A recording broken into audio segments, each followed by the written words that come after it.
Is he rebounding, or are his feelings for you real? I chat to so many women who've been hurt when they realize too late that the guy they've been seeing hasn't put his ex fully behind him. Today, in part one of my two-part series, I'm going through 5 signs to help you tell if the guy you're seeing could be on the rebound. Hey, it's Mark here, founder of Make Him Yours and creator of Find Love in 5 Steps. I'll see you in just a second.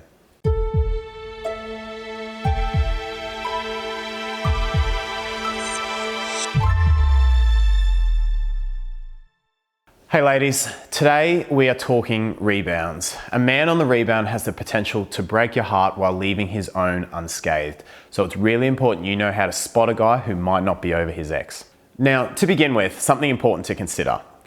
Men following a breakup often don't have the same level of emotional support that women do. You know, women often have other girlfriends to confide in, but men tend to lose their support network when they lose their girlfriend. So once she's gone, a lot of men are left without any support at all. That's why you have to be careful, because rebounding men really struggle emotionally.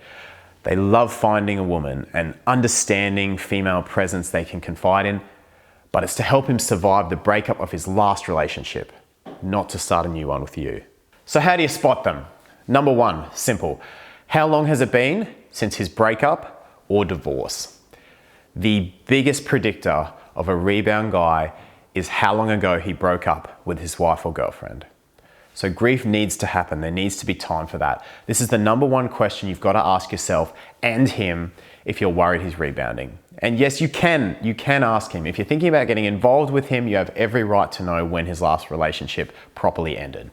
If his breakup was less than 3 months ago, or if he legally finalized his divorce less than 6 months ago, you have a big red flag. Take things very slow, don't date him exclusively, wait and see. Number 2 is he's a long-term friend of yours. So remember what I said before about companionship? The thing men really crave after a breakup isn't sex. It's a woman and a presence to confide in, to hug, to hold. If you're a female friend of his who's known him since long before the breakup, you are the first place he's going to look for comfort and potentially a rebound. Number 3, he hasn't had a no contact period with his ex. If there hasn't been some form of no contact period with his ex, I'd write it off right there. It means he hasn't had time to find his feet as a single person. He'll literally be transferring his missing relationship feelings off of her and onto you. Eventually, of course, though, he's going to realize you don't make him feel the same way she did, and he's going to leave. Now, the one exception for this would be if there's a reason they have to communicate. So if there's kids or legal matters to discuss, whatever it is, there's not going to be full no contact, but the contact then should still be minimal and professional. Number 4, he tells you, "You're so much better for me than my ex was." Any normal guy out of a relationship does not say that. They say nothing. They wait and see if you're better.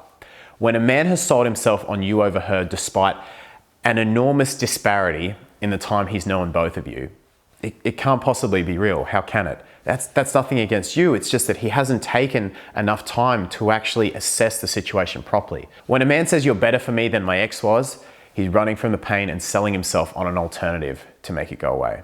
And number 5 is he downplays the importance of his previous relationship. So in the same token as before, if he's trying to pretend like his 2-year relationship or his marriage meant nothing, it was just like, oh, that was absolutely nothing at all, it's very likely he's rebounding. When you've been with someone for that long, that is a huge deal in your life, a huge deal, even if it did turn into a disaster in the end. A healthy guy can acknowledge the important part that relationship played in his life, even if things didn't work out.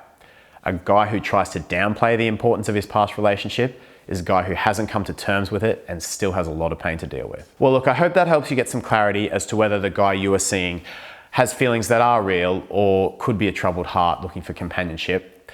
If you're still not sure, there is going to be a part 2, and that's going to be released on Wednesday. So make sure you watch that. I'll put the link in the description once it's released. Remember, if you've seen any more than a couple of these signs, tread very carefully, watch part 2, keep things casual. That's it for today. Make sure you subscribe to the channel. Did you enjoy the content? Let me know if that helps. Let me know if that gave you a few ideas to help decipher this tricky but important problem. Leave a comment below, makehimyours.com.au/coaching if you really want one-on-one and you have a really detailed question you want to ask. I'd love to know if you enjoyed it. Hit the like button, let me know. If I get 50 likes, I'll assume that you're enjoying the content. I'll talk to you soon.